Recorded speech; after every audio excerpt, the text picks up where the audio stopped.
What is a wide-angle lens? The obvious answer is a lens that captures a large portion of your surroundings.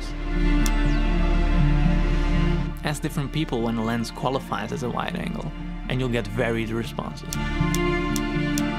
Though generally it's anything wider than 35mm on a full-frame sensor. The great thing about wide-angle lenses is their ability to capture a lot in a single frame. However, this is also their biggest drawback, as it can sometimes detract from the intended focus of the shot. While anyone can make a good shot with a tight lens, a skilled cinematographer can achieve great shots even with a wide lens. In this video I'll explore the history of wide-angle lenses, showcase various examples from movies, and demonstrate this concept using one of my favorite vintage lenses.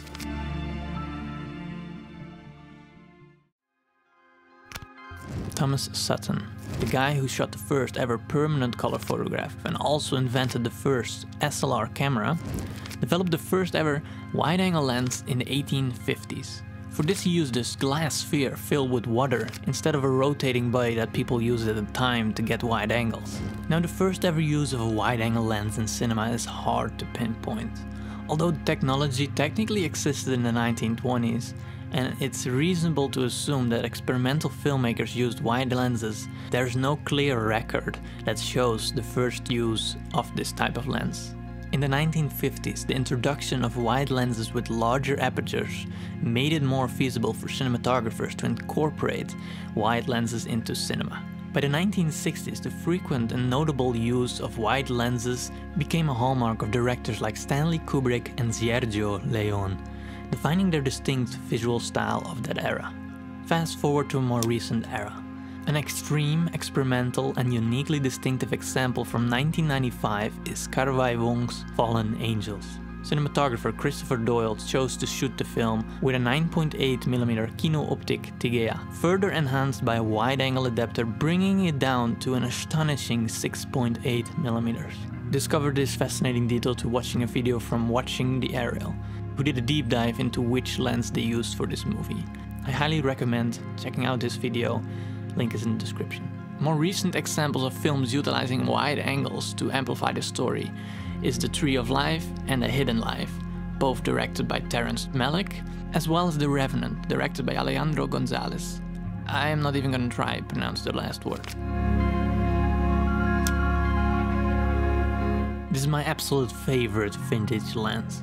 This is the Mir 20M, a 20mm f3.5 lens produced in the Soviet Union between 1973 and 1996. In my opinion, a 20mm lens is the perfect balance between stylistic look and having somewhat realistic proportions. Now there are two things wide-angle lenses are very good at. The first one is creating a subjective perspective. Makes you feel like you're there with the character, witnessing the story through their eyes. The second one is creating an objective perspective. This allows you to observe the character in his surroundings. A wide-angle lens can create an extremely intimate but also an extremely lonely feeling. So let's create these two feelings for ourselves. So let's start by creating this really lonely perspective, shall we? Now you can guess what this lonely perspective is, either subjective or objective. That's right, this is an objective perspective. We're observing the character within the scene instead of looking at the scene through the character's eyes. Now because you want to observe the scene, it's very important to show the scene, having the camera very far away from your subject. Now I'll show you how sketchy this setup is right now, but it shows the whole scene. It shows a very large portion of my bedroom, while keeping me a very small part of that environment. Now a very easy way to achieve this with the wide angle is putting the camera somewhere far away in the corner, like I did right now. It's in the corner of my room, almost at the ceiling, showing you a very large top-down view of your room or your scene. This isolates your character from the scene, making it just a very small part of it. And because of that, it feels very lonely. It makes you feel like I am alone, which, if you want to convey that to your audience, is exactly what you want. Now you don't always have to use this to make your character look lonely. You can also use this to observe the scene, to show a detail, show something important in the story. For example, establish a location. For example, it's gonna be a story about me being called in the bedroom. It would look something like this.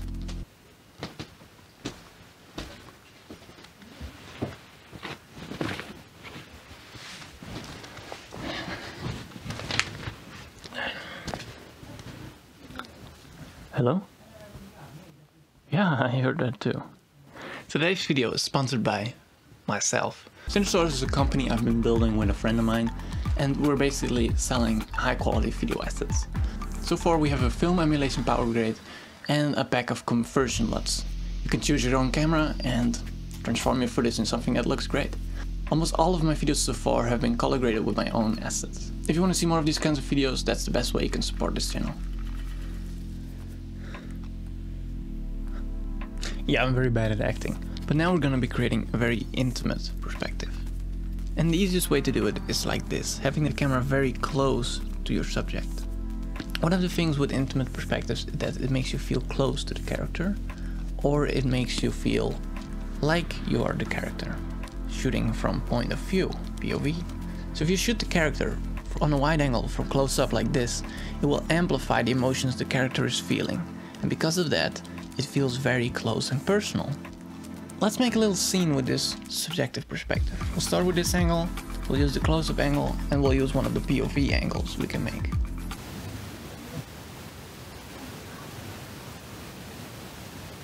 Jokes aside, it's very easy to see how this can be used in a film scene. You know, your character is looking at something, the character expresses an emotion, shock for example, and then you see what the character is looking at. This builds up the scene much more effectively than showing it from an outside perspective, for example. Now that is how we can use these two angles to create various different results. Create an objective and a subjective perspective, which both serve their own purpose within the broader story.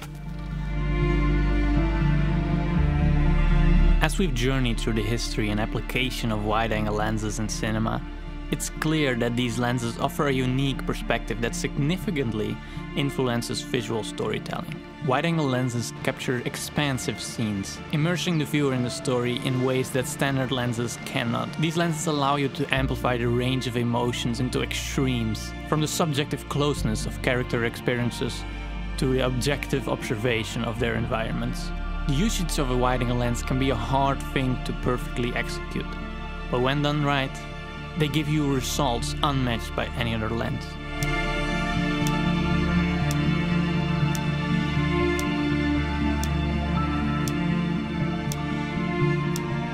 I hope this exploration of wide-angle lenses has provided new insights into the art of filmmaking. If you like this type of video and you want to support my channel, you can do so by subscribing, commenting, becoming a channel member, or using any of my affiliate links below. See you all in the next video. Take care.